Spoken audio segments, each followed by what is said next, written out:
பழத்தோட்ட ஊழியங்கள், கர்த்தரருளின ஊழியங்கள். திராட்சை பழத்தோட்ட ஊழியங்கள், கர்த்தரருளின ஊழியங்கள். அவரில் நிலைத்திருந்து கனி கொடுப்போம், கர்த்தர் வாய்க்க செய்வார். அவரில் நிலைத்திருந்து கனி கொடுப்போம், கர்த்தர் வாய்க்க செய்வார். துதி உமக்கே, துதி உமக்கே, துதி உமக்கே என்றுமே என்றும். துதி உமக்கே, துதி உமக்கே, துதி உமக்கே என்றுமே என்றும். துதி உமக்கே என்றுமே என்றும். துதி உமக்கே என்றுமே.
எபிரேயர் 11:6 விசுவாசம் இல்லாமல் தேவனுக்கு பிரியமாக இருப்பது கூடாத காரியம்.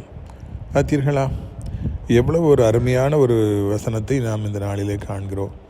நிறைய பேர் ஜெபிக்கிறாங்க, ஆவிக்குரிய பிள்ளைகள் சொல்லிக்கிறாங்க. உண்மைதான், அது கர்த்தரை உண்மையிலே நேசிக்கிறாங்க, ஆண்டவரை விட்டு போகக்கூடாதுன்னு உறுதியாக இருக்கிறாங்க.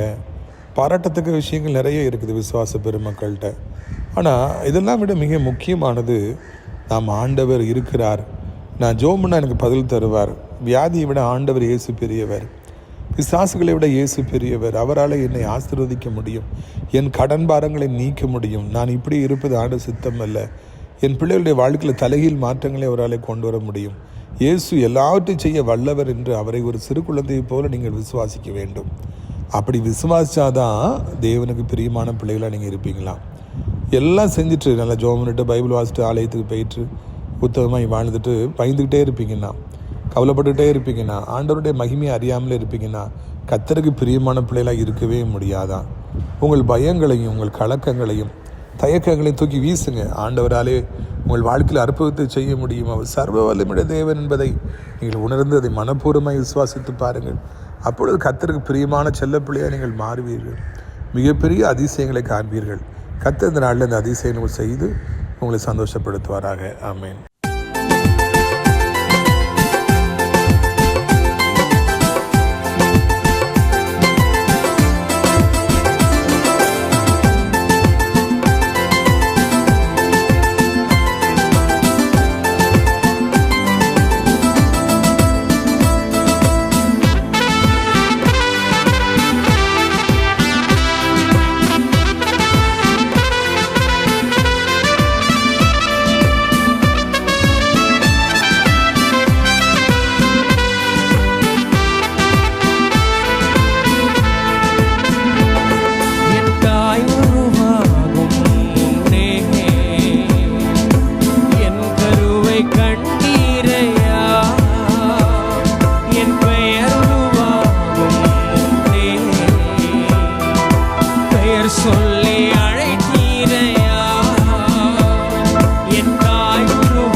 எலும்புகள் உருவாகல, நரம்புகள் உருவாகல, தசைகள் உருவாகல, தரிசனம் உருவானதே. தாய்க்கருவிலே தரிசனம் உருவானதே.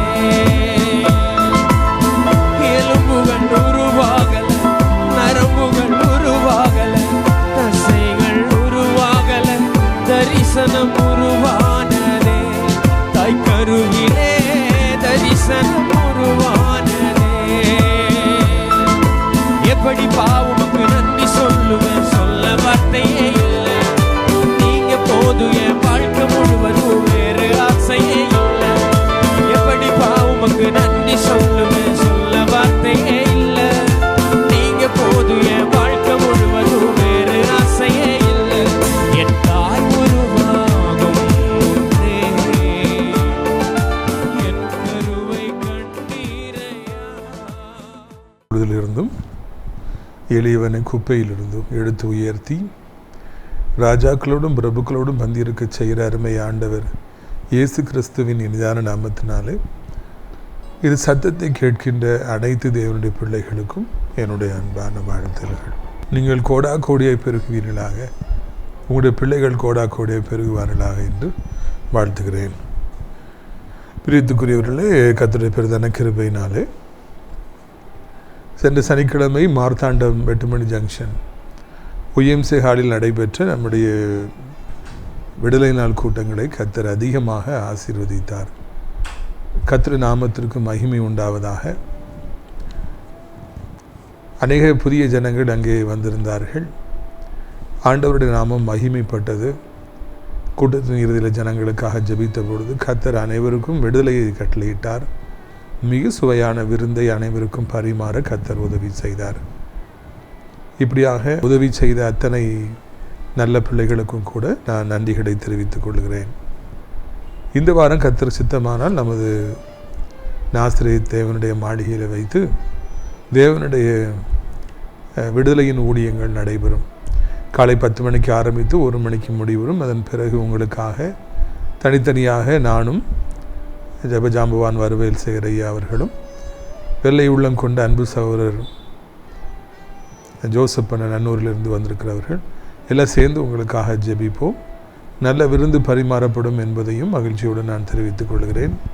பிரியத்துக்குரியவர்களே, அது மாத்திரமல்ல, நமது ஊழியத்தின் சார்பாய் கட்டப்பட்டு நடத்தப்பட்டு வருகிற அடைக்கலான் குருவி எனப்பட்ட இந்த ஆவிக்குரிய முதியோர் இல்லத்தில் நீங்கள் சேர்ந்து ஆசீர்வதிக்கப்படும்படியாக அனைத்து நன்மைகளையும் பெற்றுக்கொள்ளும்படியாக உங்களை அன்போடு நான் அழைக்கின்றேன். தினந்தோறும் அங்கே ஜெபங்கள் நடைபெறுகின்றது. அங்கே நல்ல நல்ல ஊழியக்காரர்கள் குருவானவர்லாம் வந்து ஜெபத்தில் நடத்துகிறாங்க. அது மாத்திரமல்ல, அவர்களுக்கு 3 வேளையும் மிக சிறப்பான உணவுகள் பரிமாறப்படுகின்றன. இதை நீங்கள் மனதில் வைத்துக் கொள்ளுங்கள். யாராவது ஆவிக்குரிய முதியோரிடத்தை தேடினால் அவர்களுக்கு அறிமுகப்படுத்துங்கள். எபிரேயர் 11வது அதிகாரம் 6வது வசனம். விசுவாசம் இல்லாமல் தேவனுக்கு பிரியமாயிருப்பது கூடாத காரியம். ஏனென்றால் தேவனிடத்தில் சேருகிறவன் அவர் உண்டென்று தம்மை தேடுகிறவர்களுக்கு பலன் அளிக்கிறவருமாக இருக்கிறார் என்று விசுவாசிக்க வேண்டும். இந்த நாட்களில் என்னை மிகவும் தொட்ட அந்த வசனத்தை வைத்து உங்களிடத்தில் நான் பேசும்படியாக ஆசைப்படுகிறேன். விசுவாசம் இல்லாமல் தேவனுக்கு பிரியமாக இருப்பது கூடாத காரியம். பார்த்தீர்களா? யாருக்கு நம்ம பிரியமாக இருக்கிறோம் அப்படின்னு நம்ம யோசித்து பார்த்தோம் அப்படின்னா, இந்த உலகத்தில் எல்லாருக்கும் நம்ம பிரியமானவர்களாக இருக்க முடியாது. பல மக்கள் நம்மை நேசிக்கிறார்கள், நமக்காக உயிரையும் கொடுப்பதற்காக ஆயத்தமாக இருக்கிறார்கள். கர்த்தருக்கு ஸ்தோத்திரம். நமக்காக அழுகின்ற, நமக்காக சிரிக்கின்ற, நம்மை உண்மையாய் நேசிக்கிறவர்களை ஆண்டவர் நமக்கு தந்திருக்கின்றார். அதே நேரத்தில் நம்மை பகைக்கின்றவர்களையும் இந்த வாழ்க்கை பாதையிலே நாம் சந்திக்கின்றோம். நான் ஒரு பேராசிரியராக பணிபுரிகின்றேன். எந்த மாணவர்கள் எனக்கு பிரியமாக இருப்பார்கள் என்று யோசித்து பார்க்கின்றேன். யார் நன்கு படிக்கின்றார்களோ, முக்கியமாக நான் பாடங்களை நடத்தும் பொழுது யார் நல்லா உன்னிச்சு கவனிக்கிறாங்களோ, மரியாதையான முறையில் நடந்து கொள்கிறார்களோ, யார் தெய்வத்துக்கு பயப்படுகிறார்களோ அவர்களை எல்லாம் எனக்கு பிரியமான மாணவர்கள் என்று நான் சொல்லுவேன். இதே போல் நான் ஒரு பேராசிரியராக இருந்து கொண்டு இந்த மாணவர் எனக்கு பிரியமானவர், இந்த மாணவி எனக்கு பிரியமானவர் என்று சொல்லுவேன் என்றால், வானத்தையும் பூமியும் படைத்த கர்த்தர் இந்த பூமிக்கே அவர் முதல்வராக இருக்கின்றார், அவர் அதிபதியாக இருக்கின்றார். அவர் ஒரு சிலரை பார்த்து எனக்கு இவரின் பிரியமானவன், இவள் பிரியமானவள் என்று சொல்லி அவர் சொல்லுகின்றாராம். எல்லோரையும் சொல்லுவதில்லை, அதை நீங்கள் கவனிக்க வேண்டும். எத்தனையோ சகோதரர்கள் யோசிப்புக்கு இருந்தார்கள், ஆனால் எல்லோரையும் ஆண்டவர் நேசிக்கவில்லை, பிரியமானவன் என்று சொல்லவில்லை. ஆண்டவர் யோசிப்பைத்தான் பிரியமானவராக கொண்டார். அதை போலவே தானியேல் எப்பொழுதெல்லாம் ஜெபித்தாரோ அப்பொழுதெல்லாம் தேவதூதர்கள் வந்து சொல்லுகிறார்கள், தானியேலே பிரியமுள்ள தேவனுடைய புருஷனை. எவ்வளோ கொடுத்து வைத்திருக்க வேண்டும் இந்த வார்த்தைகளை தேவதூதர்கள் தானியேலை குறித்து சொல்வதற்கு. தானியேலே பிரியமுள்ள தேவனுடைய புருஷனை. அவர் அந்த அளவுக்கு பரலோகத்திற்கு பிரியமானவராக, ஆண்டவருக்கு பிரியமானவராக தானியேல் இருந்தார். நம்முடைய வாழ்க்கையிலும் கூட நாம் எப்பொழுதுமே ஆண்டவருக்கு பிரியமானவராக வாழ்வதற்கு நாம் முயற்சிகளை எடுக்க வேண்டும். எதை செய்தாலும் என் ஆண்டவருக்கு நான் பிரியமானவராக இருப்பேன். எப்படி பேசினால், எப்படி நடந்து கொண்டால், எப்படி வாழ்ந்தால் என் ஆண்டவருக்கு நான் பிரியமானவராக இருப்பேன் என்று நாம் சிந்தித்து பார்க்க வேண்டும். ஆண்டவரிடத்தில் கேட்க வேண்டும், ஆண்டவரே எனக்கு சொல்லித்தாரும், நான் எப்படி எதை செய்தால் நான் உமக்கு பிரியமானவராக இருப்பேன். அப்பொழுது அவர் சொல்லுவார், என் மகனே, நீ என்னை வார்த்தைகளை, பைபிளை ஒழுங்காக நீ தினந்தோறும் வாசி, என்ற சமூகத்தில் காத்திரு, எனக்கு நீ பயப்படு, தினந்தோறும் ஜெபம் பண்ணிக்கிட்டே இரு, முடிந்த உதவிகளை செய், யாருக்கும் தொந்தரவு செய்யாதே, யாரையும் வேதனைப்படுத்தாதே, யாரையும் பழி வாங்க வேண்டும் என்று நினைக்காதே, யாரையும் குறித்து கெட்ட செய்திகளை துர்ச்செய்திகளை பரப்பாதே, பொறாமைப்படாதே என்றெல்லாம் ஆண்டவர் பல காரியங்களை நமக்கு கற்றுக் கொடுப்பார். நாம் இதெல்லாம் தவறு என்பதை உணர்ந்து நாம் அவைகளிலிருந்து விலகி ஆண்டவரை பிரியப்படுத்துவதற்காக முயற்சி செய்கின்ற பொழுது ஆண்டவர் நம்மை பார்த்து சொல்லுகிறார், எனக்கு நீ பிரியமானவன் என்று சொல்லி ஆண்டவர் சொல்லுகிறார்.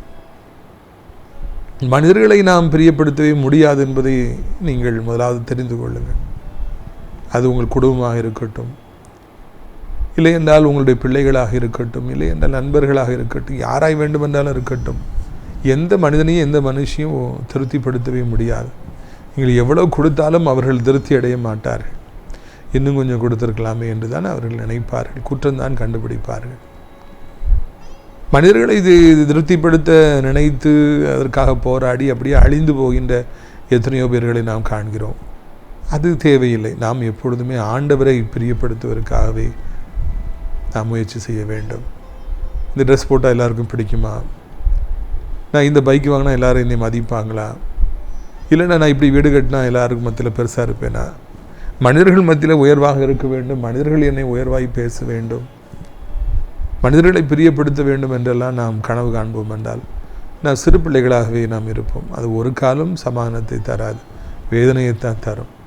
ஆனால் நாம் இந்த உலகத்தை சரியாக புரிந்து கொண்டு இந்த உலகம் எவ்வளவு பொல்லாத ஒரு உலகம், பொல்லாத மனிதர்கள் வாழுகிற உலகம் என்பதை அறிந்து நாம் ஆண்டவரை பிரியப்படுத்துவதற்காக வாழ்கிற பொழுது எல்லாம் நமக்கு ஆசீர்வாதமானதாக இருக்கிறது என்பதில் சந்தேகமே இல்லை. முதலாவதாக ஆண்டவர் இந்த வசனத்தின் மூலமாக நம்மிடத்தில் பேசுகின்றார். விசுவாசம் இல்லாமல் தேவனுக்கு பிரியமாக இருப்பது கூடாத காரியம். நாம் உண்மையிலேயே கர்த்தருக்கு பிரியமாக இருக்க வேண்டுமென்றால், ஆண்டவர் நம்மை நேசிக்க வேண்டுமென்றால், இந்த வசனம் சொல்லுகிறது விசுவாசம் இல்லைன்னா அது முடியாது. அப்படி என்றால் இது நம்மை ஆச்சரியப்பட வைக்கிறது அல்லவா? ஏனென்றால் தினந்தோறும் ஜெபிக்க வேண்டும், தினந்தோறும் நீ பைபிள் வாசிக்கணும், தினந்தோறும் நீ ஆவியில் நிறையணும். இது சத்தியங்கள் நமக்கு விவரம் தெரிந்த நாளிலிருந்தே நம்முடைய ஆவிக்குரிய தகப்பன்மார் நம்மை ஊட்டி ஊட்டி வளர்த்தார்கள். நாம் இந்த நாள் வரைக்கும் அதில் குறைந்து போகாமல் இருக்கிறோம். கர்த்தருக்கு ஸ்தோத்திரம். அதையெல்லாம் அப்படியே ஒரு பக்கம் நாம் தள்ளி வைத்துவிட்டு இன்றைக்கி புதிதான ஒரு சத்தியத்திற்குள்ளாக கடந்து போகிறோம். விசுவாசம் இல்லாமல் தேவனுக்கு பிரியமாக இருப்பது கூடாத காரியம்.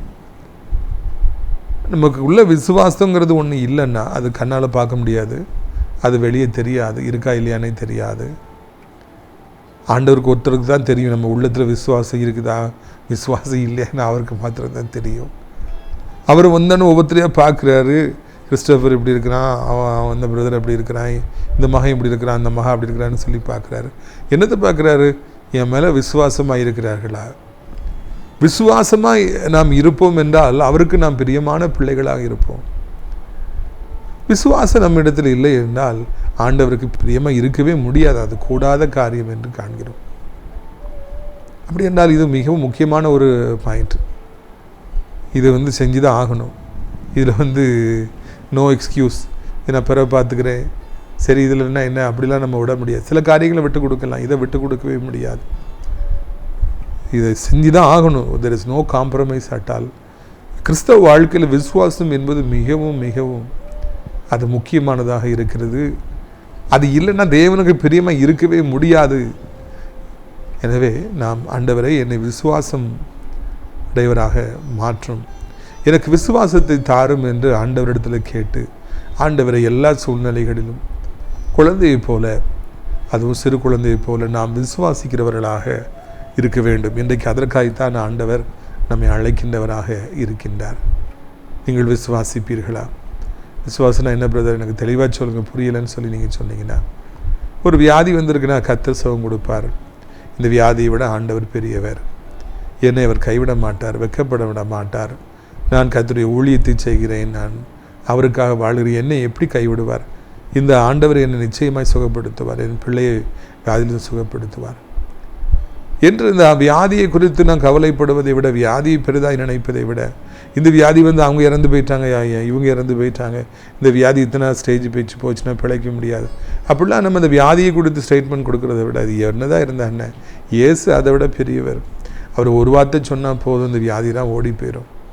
என்று சொல்லி இந்த வியாதியை மதிக்காதபடி, வியாதியை பெரிதாய் நினைக்காதபடி நாம் ஆண்டவரை பெரிதாய் நினைப்போம் என்றால், இயேசு என்கிற நாமத்தில் விசுவாசம் வைக்கிற பொழுது இந்த வியாதிகள் ஒன்று செய்யாது என்பதை நாம் உணர்ந்து கொள்வோம் என்றால் அதுதான் விசுவாசம். நான் மருத்துவமனைக்கு போகாதீங்க, ட்ரீட்மெண்ட் எடுக்காதீங்க அப்படிலாம் நான் சொல்ல வரலை. அது ஒரு பக்கம் இருக்கட்டும், நடந்து கொள்ளட்டும். இதையெல்லாம் விட மிக மேலானது, ஒருவேளை மருத்துவரால் சுகமாக்க முடியாது, இதுக்கு மருந்து கிடையாது, தாமதம் ஆயிடுச்சு, அப்படி கேஸ்லாம் இருக்குல்ல, அவங்களாம் நல்லா கவனிக்கணும். இந்த வியாதியெல்லாம் விட இயேசு பெரியவர். மரித்து போன சடலத்தை 4 நாட்களான பிறகு உயிரோடு அழைத்து எழுப்பிய கர்த்தருக்கு இதெல்லாம் எம்மாத்திரம். எனவே என் ஆண்டவராலே இந்த வியாதியை சுகமாக்க முடியும் என்று நீங்கள் விசுவாசிப்பீர்கள் என்றால் நீங்கள் தேவனுக்கு பிரியமானவர்களாக இருப்பீர்கள். பயந்து நடுங்குவீர்கள் என்றால், என்ன இவன் என் மகன் பைபிளே வாசித்துட்டு இருக்கான், இரவு பகலும் என்கிட்ட ஜெபிக்கிறான், பேசுகிறான்னா, ஒரு சின்ன வியாதி வந்தவுடனே பயந்துட்டானே என்று ஆண்டவர் துக்கப்படுவார். அதுக்கு பிறகு அவர் உங்கள்கிட்ட பிரியமாக இருக்கவே முடியாது. நீங்கள் ஜெபிச்ச உடனே அவரால் பதில் கொடுக்க முடியாது.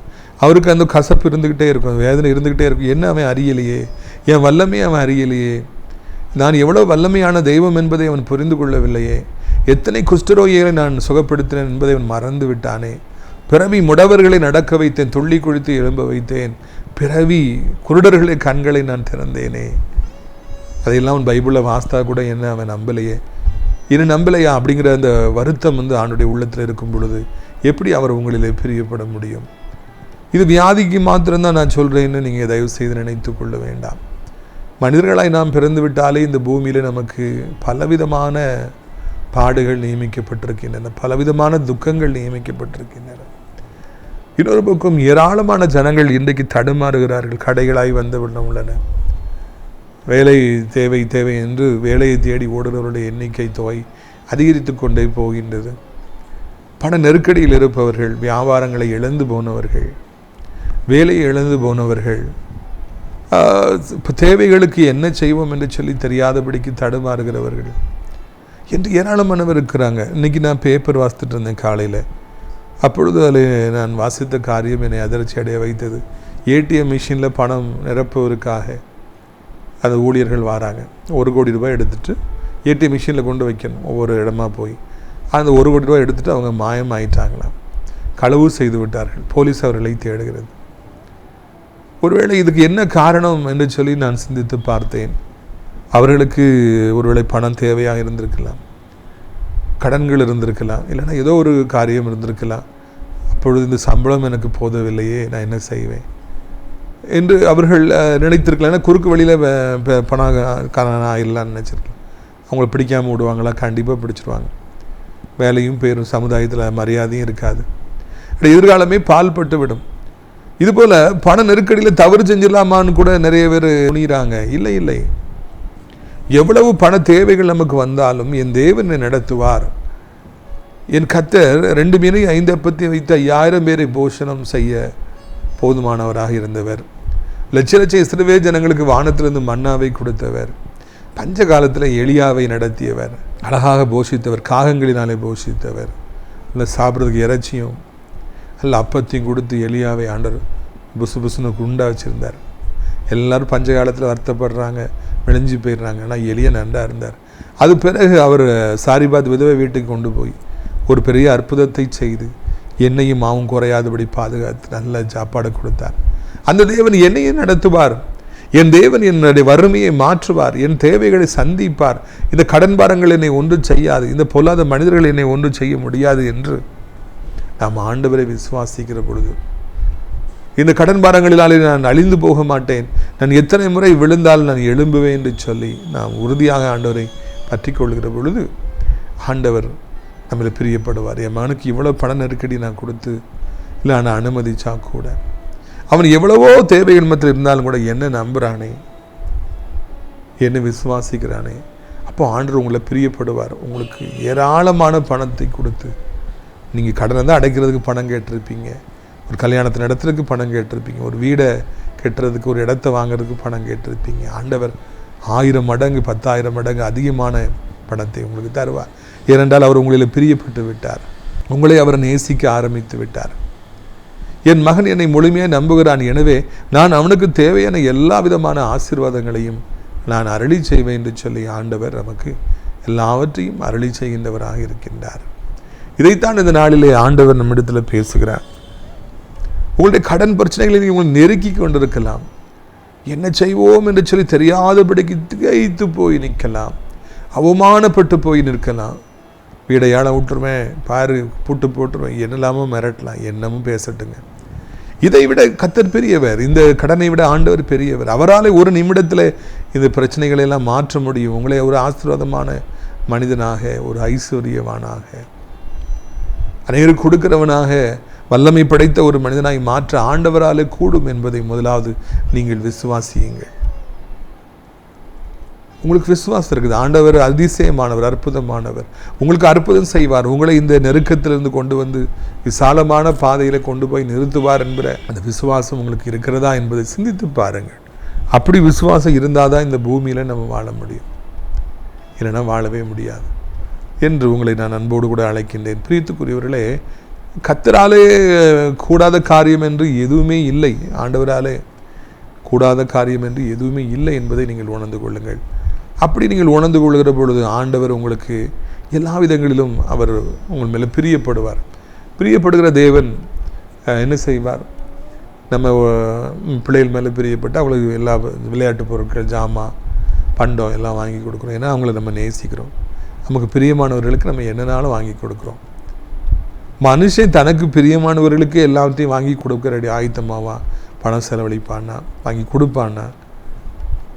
தெய்வாதி தெய்வம், ராஜாதி ராஜன், அவர் எத்தனை மடங்கு நமக்கு தேவையானவைகளை செய்வார், நம்மை ஆசீர்வதிப்பார் என்பதை நாம் புரிந்து கொள்ளும்படியாக இந்த நாளிலே ஆண்டவர் நம்மை அழைக்கின்றார்.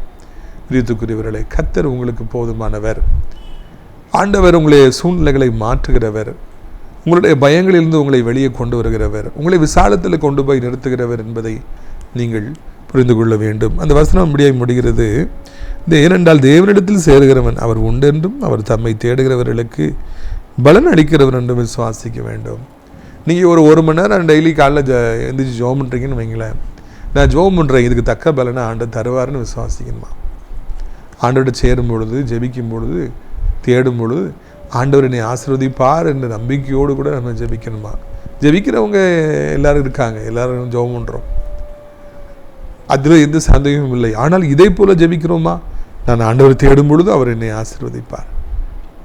அவர் என்னை வாழாக்காமல் தலையாக்குவார். அவர் என்னை கீழாக்காமல் மேலாக்குவார். பிசாசின் கிரியைகள் என்னை விட்டு விலகிவிடும். சாபங்கள் என்னை விட்டு விலகிவிடும். நான் உயர்ந்த அடைக்கலத்தில் வைக்கப்படுவேன். கர்த்தரின் தேவை நிச்சயமாய் சந்திப்பார் என்று சொல்லி அவரை தேடினாலே நம்ம விசுவாசிக்கணுமா? ஜோம் பண்ணிட்டோம், அதனால் ஆண்டவர் என்னை ஆசீர்வதிப்பார். நான் ஆலயத்துக்கு போயிட்டேன், ஆண்டவர் என்னை ஆசீர்வதிப்பார். பைபிள் வாசித்திருக்கிற ஆண்டவர் என்னை ஆசீர்வதிப்பார். இப்படி செய்ய வேண்டும். குழந்தையை போல நாம் விசுவாசிக்க வேண்டும் என்று சொல்லி கர்த்தர் விரும்புகிறவராக இருக்கிறார். பிரியத்துக்குரியவர்களே, இப்படி நீங்கள் செய்கிறீர்களா? செய்து பாருங்கள். நீங்கள் ஆண்டவரை நம்பி பாருங்கள். ஆண்டவருக்கு முக்கியத்துவம் கொடுத்து பாருங்கள்.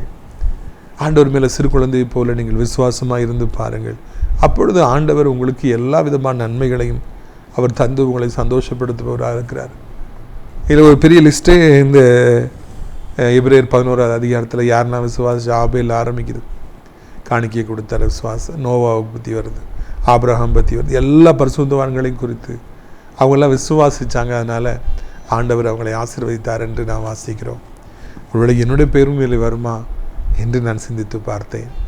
நான் ஆண்டவரை அந்த அளவுக்கு விசுவாசிக்கிறேனா என்று நானும் யோசித்து பார்த்தேன். விசுவாசித்தால் நானும் இந்த லிஸ்ட்டில் கண்டிப்பாக வருவேன். ஒருவேளை என்னுடைய வாழ்க்கையிலும் கூட நான் இந்த பேய்களை துரத்துவதற்கு முக்கியமான காரணம் ஆண்டவர் மீது எனக்கு இருக்கிற விசுவாசம். இந்த பேய்களெல்லாம் விட ஆண்டவர் பெரியவர். அதனால தான் துணிந்து பேய்களை விரட்ட முடிகிறது இத்தனை வருடங்களாக. அதே போல் நானும் கூட இந்த பொருளாதார நெருக்கடியில் மத்தியில் இருக்கிற பொழுதெல்லாம் எத்தனையோ முறை ஆண்டவரை கூப்பிட்டுருக்கிறேன். ஆண்டவரை எனக்கு உதவி செய்யுங்கன்னு கேட்டிருக்கிறேன். ஆண்டவர் என்னை அதிசயமாக என் தேவைகளை சந்தித்திருக்கிறார். என்னை இந்த நாள் மட்டும் அதிசயமாக ஆண்டவர் நடத்தி வருகிறார். அவர் உங்களுக்கும் அப்படியே செய்வார் என்பதை மறந்து விடாதிருங்கள். எனவே பிரியத்துக்குரிய தேவ ஜனமே, இந்த அருமையான நாளிலும் கூட உங்களுடைய ஆசீர்வாதத்திற்காக நான் ஜெபிக்கும்படியாக விரும்புகிறேன். விசுவாசமாக இருந்தால் தான் கர்த்தருக்கு பிரியமாக இருக்க முடியும். விசுவாசமாக இருந்தால் தான் அற்புதம் நடக்கும், அதிசயம் நடக்கும். நம்ம விசுவாசிகளாக இருந்தால் தான், ஆண்டவர் சின்ன பிள்ளை மாதிரி நம்பினாதான் நம்முடைய வாழ்க்கையில் மாபெரும் வெற்றிகளை பெற முடியும். எனவே உங்களுடைய ஆசீர்வாதங்களுக்காக நான் ஜெபிக்கும்படியாக நான் விரும்புகிறேன். ஜெபிக்கலாமா? எல்லார் கண்களை மூடுவோம். அப்பா பிதாவே, இந்த அருமையான நாளுக்காக நன்றி செலுத்துகிறோம், உம்மை சோத்தரிக்கிறோம். நீர் நல்லவரும் நல்லவருமாக இருக்கிறீர் ஆண்டவரே. நீர் எங்களுக்கு போதுமானவராக இருக்கிறீர், எங்களை அதிசயமாக நடத்துகிறீர். அதற்காக உமக்கு நன்றி ஐயா. வானத்தையும் பூமியும் படைத்த கர்த்தாவே, இந்த நாளிலே தகப்பனே, விசுவாசம் என்பது எவ்வளவு முக்கியமானது. விசுவாசம் இருந்தால்தான் நாங்கள் நிலை நிற்க முடியும், நாங்கள் வெற்றியுள்ள ஒரு வாழ்க்கை வாழ முடியும், எங்களிலும் நீர் பிரியப்பட முடியும், எங்களுக்கு அற்புதங்களை அதிசயங்களை செய்ய முடியும். விசுவாசமே இல்லைன்னா நாங்கள் வேஸ்ட்டு. ஒரு கால ஆண்டவர் எங்கிட்ட பிரியப்பட முடியாதுன்னப்பட்ட ஒரு அற்புதமான வார்த்தையை கர்த்தாவே எங்களுக்கு நீ சொல்லிக் கொடுத்துருக்கிறேன். அதற்காக உமக்கு நன்றி. இந்த அருமையான நாளிலும் கூட இந்த சத்தத்தை கேட்குற பிள்ளைகள் ஆண்டவர் அவனுடைய வாழ்க்கையில் வெற்றியுள்ள ஒரு வாழ்க்கை வாழ்வதற்கு, வியாதியை ஜெயிப்பதற்கு, பிசாசு ஜெயிப்பதற்கு, பொல்லாத மனிதர்களை ஜெயிப்பதற்கு விசுவாசம் தேவை. என் மீட்பர் உயிரோடு இருக்கிறார் என்கிறது விசுவாசம் தேவையப்பா. எவ்வளவு நெருக்கங்கள் வந்தாலும் யோபு விசுவாசமாக இருந்தது போல, யோசேப்பு சிறைச்சாலைக்குள் இருந்த பொழுதும் உண்மை விசுவாசித்தது போல, தாவீது சவுல் ராஜாவினால் துரத்தப்பட்ட பொழுது, வேட்டையாடப்பட்ட பொழுதும் ஆண்டவரே உண்மை விசுவாசித்தது போல நாங்களும் உண்மை விசுவாசிக்க கர்த்தாவே எங்களுக்கு நீ கற்றுத்தர வேண்டும் என்று கெஞ்சுகிறோம். இயேசுவின் ரத்தம் செய்யும், இயேசுவின் ரத்தம் செய்யும், இயேசுவின் ரத்தம் செய்யும். நீ நல்லவர், நீ வல்லவரப்பா. நல்லவர் மாத்திரமல்ல, வல்லவராகவும் இருக்கிறீர் ஐயா. நாங்கள் உண்மை தேடுகிற பொழுது, உமக்கு ஊழியம் செய்கிற பொழுது, ஊழியத்தை தாங்குகிற பொழுது எங்களுக்கு நீ நன்மை செய்கின்றவராக இருக்கிறீர், எங்களை ஆசீர்வதிக்கின்றவராக இருக்கிறீர். அதற்காக உமக்கு நன்றி அப்பா. ஆண்டவரை தவிர எந்த நிலைமையிலும் கலங்க வேண்டிய அவசியம் இல்லை. மருத்துவர்களால் கைவிடப்பட்ட நிலைமையில் இருக்கிற பிள்ளைகளுக்காக ஜெபிக்கிறோம். அந்த வியாதியை குணமாக்குமாலே முடியும், புதிய அவயங்களை பொருத்த முடியும், படுத்த படுக்கையாக இருப்பவர்களை எழுப்பி நடக்க வைக்க முடியும், இயற்கைக்கு அப்பாற்பட்ட முறையில் அதிசயங்களை செய்ய முடியும் ஐயா. என் தகப்பனே, என் தகப்பனே, வியாதிகள் நீங்கட்டும் என்று விசுவாசத்தோடு ஜெபிக்கிறேன். கடன் பாரங்கள் நீங்கட்டும், தரித்திரங்கள் நீங்கட்டும், சாபங்கள் நீங்கட்டும், முற்பிதாக்களின் சாபங்கள் நீங்கட்டும் என்று சொல்லி உடைய பாதத்தை பிடித்து கர்த்தாவை கண்ணீரோடு மன்றாடுகிறோம் ஐயா. தேவ கிருபை ஆண்டவரே, இது சத்தத்தை கேட்கிற பிள்ளைகள் ஒவ்வொருவருக்குள்ளும் உண்டாகட்டும். உடைய பிள்ளைகள் சோர்ந்து போயிருப்பார்கள் என்றால் உடைய பலப்படுத்தும், ஸ்திரப்படுத்தும். நீண்ட காலமாய் காத்திருந்திருப்பு மன வருத்தத்தோடு இருப்பார் என்றால் அற்புதத்தை செய்து அந்த காத்திரத்தில் இன்பமாய் முடிய பண்ணும். ஆண்டவரே, ஓ ரபானா கரானா தானா பௌஷோ ரபோனா கராபாலா. ஆண்டவரை, காலம் செல்லாது, இனியும் காலம் செல்லாது. விசுவாசித்தால் நீ தேவனுடைய மகிமையை காண்பாய் என்று உடைய பிள்ளைகளுக்கு சொல்லுகிறேன். அநேக தேவனுடைய பிள்ளைகளுடைய இன்றைக்கு அதிசயம் நடக்காமல் இருப்பது காரணம் போதுமான அளவு அவர் விசுவாசிக்கவில்லை. ஆண்டவர் விசுவாசித்தால், இயேசுவை நம்பினால் ஆண்டவர் தேவனுடைய மகிமையை நாங்கள் காண்போம், அதிசயங்களை அற்புதங்களை காண்போம். அதற்காக உமக்கு நன்றி. ஒவ்வொருவரையும் ஆசீர்வதியும், வயதான கீழ் விழுந்து விடாதபடி காத்துக்கொள்ளும். வாலிபத்தின் பாவங்களை சிக்கியிருப்பவர்கள், மாயைகளை சிக்கியிருப்பவர்களை எப்படியாவது விடுவித்துக் கொள்ளும். ஆண்டவரை தோத்திரம் ஐயா. உலகம் முழுவதும் அமைதி சமாதானம் உண்டாகட்டும். கேஸ் விலை, பெட்ரோல் டீசல் விலை அதிகரிக்காதபடி, விலைவாசி அதிகரிக்காதபடி காத்துக்கொள்ளுங்கள். ஆண்டவர் நாமத்தில் அனைத்து பிள்ளைகளுக்காக ஜெபிக்கிறோம். அனைத்து ஆவிக்குரிய பிள்ளைகள் ஊழியக்காரர்களுக்கு ஜெபிக்கிறோம். நான் ஸ்ரீ திராட்சைப்பழத்தோட்ட ஊழியர்கள் நேசிக்கிறேன். அடைக்கலான் குறுகிய முதியோர்களுக்கு நேசிக்கிற ஒவ்வொரு நல்ல உள்ளங்களை ஆசீர்வதி. அடைக்கலான் குறுகிய முதியோரத்தில் சேர அநேக இடங்கள் உண்டை, அநேகர் அழைத்து கொண்டு வார். கர்த்தர் மகிமைப்படும். எல்லா துதிகளையும் உமக்கே செலுத்துகிறோம். இயேசுவின் மூலமே ஜெபிக்கிறோம் நல்ல பிதாவே. என் ஆத்துமாவே கர்த்தரை சோத்திரி, என் முழு உள்ளமையோடைய பரிசுத்த நாமத்தை சோத்திரி. என் ஆத்துமாவே கர்த்தரை சோத்திரி, அவர் செய்த சகல உபகாரங்களை ஒருபொழுதும் மறவாதே. கர்த்தராகிய இயேசு கிறிஸ்துவின் கிருபையும் பிதாவாகிய தேவனுடைய அன்பும் பரிசுத்தாவுடைய அன்யோன்ய ஐக்கியமான பிரசன்னம் உங்கள் அனைவரோட இன்றைக்கு சதா காலங்களில் நிலைத்திருப்பது. அல்லேலூயா, அல்லேலூயா. God bless you. ஆமென்.